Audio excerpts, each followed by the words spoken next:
വടകര മണ്ഡലത്തിലെ കള്ളവോട്ട് തടയാൻ ഹൈക്കോടതിയെ സമീപിക്കാൻ പോവുകയാണ് UDF സ്ഥാനാർത്ഥി ഷാഫി പറമ്പിൽ. മണ്ഡലത്തിൽ വ്യാപകമായ കള്ളവോട്ടിന് സാധ്യതയുണ്ടെന്നാണ് ഷാഫി പറമ്പിൽ ആരോപിക്കുന്നത്. വിദേശത്തുള്ള ആളുകളുടെയും മുൻവർഷങ്ങളിൽ മരിച്ചുപോയവരുടെയും വോട്ടുകൾ നേരത്തെ CPM പ്രവർത്തകർ ചെയ്തിട്ടുണ്ടെന്നും അദ്ദേഹം പറയുന്നു. സ്വതന്ത്രമായ തെരഞ്ഞെടുപ്പ് നടത്താൻ വടകരയിലെ മുഴുവൻ ബൂത്തുകളിലും വീഡിയോഗ്രാഫി ആവശ്യമാണ്.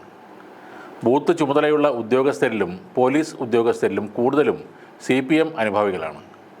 ഇവർ കള്ളവോട്ടിന് സഹായം ചെയ്തു കൊടുക്കുന്നു. CPM പ്രവർത്തകർ കള്ളവോട്ട് ചെയ്യുന്നതിനെതിരെ പ്രതികരിക്കാൻ പോലും ബൂത്തിൽ ഇരിക്കുന്നവർ സമ്മതിക്കാറില്ല.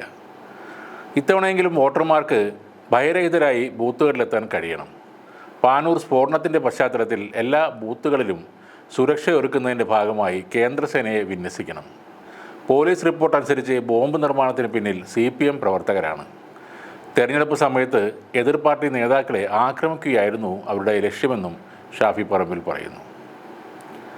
ഷാഫിയുടെ തെരഞ്ഞെടുപ്പ് ഏജന്റായ അഡ്വക്കേറ്റ് K. പ്രവീൺ കുമാറാണ് ഈ ഹർജിയുമായി ഹൈക്കോടതിയെ സമീപിച്ചത്. വടകര മണ്ഡലത്തിൽ കേന്ദ്രസേനയെ വിന്യസിക്കണമെന്നും വോട്ടെടുപ്പ് നടപടികൾ എല്ലാം ചിത്രീകരിക്കണമെന്നും ഹർജിയിൽ ആവശ്യപ്പെടുന്നുണ്ട്. തെരഞ്ഞെടുപ്പ് കമ്മീഷനോട് ഇക്കാര്യം ആവശ്യപ്പെട്ടെങ്കിലും അനുകൂലമായ ഒരു തീരുമാനം ഉണ്ടാകാതെ വന്നതോടെയാണ് കോടതിയെ സമീപിക്കുന്നതെന്നും ഹർജിയിൽ പറയുന്നു. കോഴിക്കോട് ജില്ലയിൽ 141 ബൂത്തുകൾ പ്രശ്നബാധിതമാണെന്നും അതിൽ 120 എണ്ണവും വടകര ലോക്സഭാ മണ്ഡലത്തിലാണെന്നും റിപ്പോർട്ടുകളുണ്ട്. ബാക്കി 21 എണ്ണം കോഴിക്കോട് മണ്ഡലത്തിലാണ്. ഇതിനു പുറമെ വടകര മണ്ഡലത്തിലെ 43 ബൂത്തുകളിൽ മാവോവാദി ഭീഷണിയുണ്ടെന്നും കണ്ടെത്തിയിട്ടുണ്ട്. ജില്ലയിലെ വോട്ടെടുപ്പ് സമാധാനപരമായി നടക്കുന്നതിന് കർശന സുരക്ഷാ സംവിധാനമാണ് ഒരുക്കിയിരിക്കുന്നതെന്ന് ജില്ലാ കലക്ടർ സ്നേഹിൽ കുമാർ സിംഗ് പറയുന്നു. പ്രശ്നബാധിത ബൂത്തുകളിൽ പോലീസും കേന്ദ്ര സേനയും ഉൾപ്പെട്ട പ്രത്യേക സംവിധാനമാകും സുരക്ഷ ഒരുക്കുക. ആ പ്രദേശങ്ങളിൽ ശക്തമായ പോലീസ് പട്രോളിംഗും ഏർപ്പെടുത്തും എന്നും അദ്ദേഹം പറയുന്നുണ്ട്. വടകരയിൽ മാത്രമല്ല ആറ്റിങ്ങൽ മണ്ഡലത്തിലും സമാനമായ പരാതിയുണ്ട്. പ്രസിദ്ധീകരിച്ച വോട്ടർ പട്ടികയിൽ ഇരട്ട വോട്ടുകളുണ്ടെന്ന് ആരോപിച്ച് ആറ്റിങ്ങൽ മണ്ഡലത്തിലെ UDF പ്രവർത്തകർ ഹൈക്കോടതിയെ സമീപിച്ചിട്ടുണ്ട്.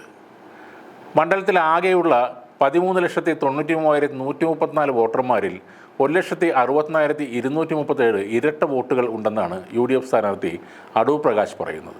UDF വോട്ടർ പട്ടികയുടെ പകർപ്പും UDFക്കാർ കോടതിയിൽ ഹാജരാക്കിയിട്ടുണ്ട്. ഇക്കാര്യത്തിൽ തെരഞ്ഞെടുപ്പ് കമ്മീഷൻ തങ്ങൾ പരാതി നൽകിയിരുന്നുവെന്നും നടപടി ഒന്നും ഉണ്ടാകാത്തത് ഉദ്യോഗസ്ഥരുടെ അനാസ്ഥ കാരണമാണെന്നും അടൂർ പ്രകാശ് പറയുന്നുണ്ട്.